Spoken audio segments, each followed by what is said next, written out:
tak berani cakap tentang satu.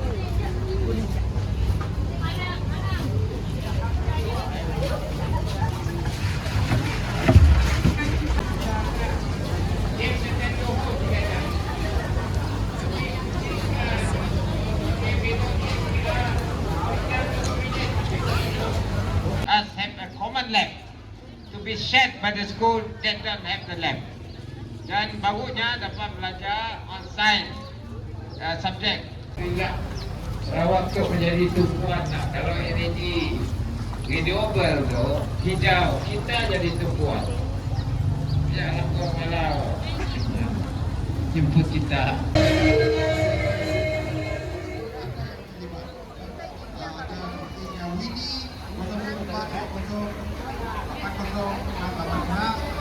Dan nomor 3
didahului oleh flag nomor 43.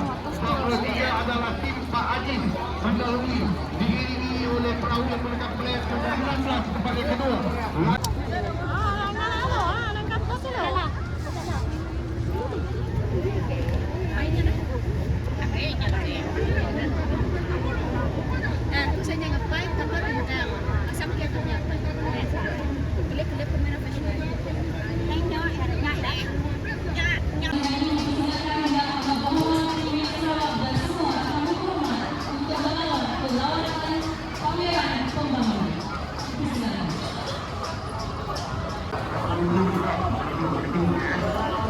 Sebuahnya disampaikan untuk melakukan itu bagi aktivitas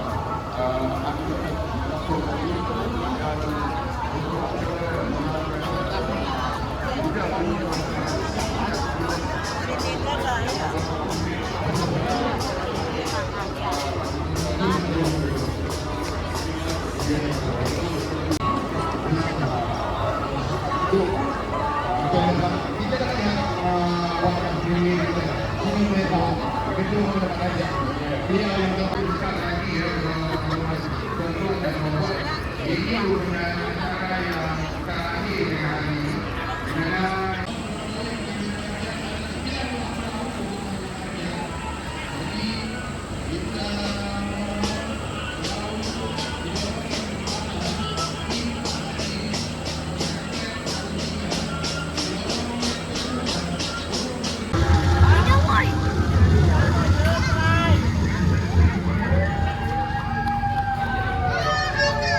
kepada pengacara rasminya.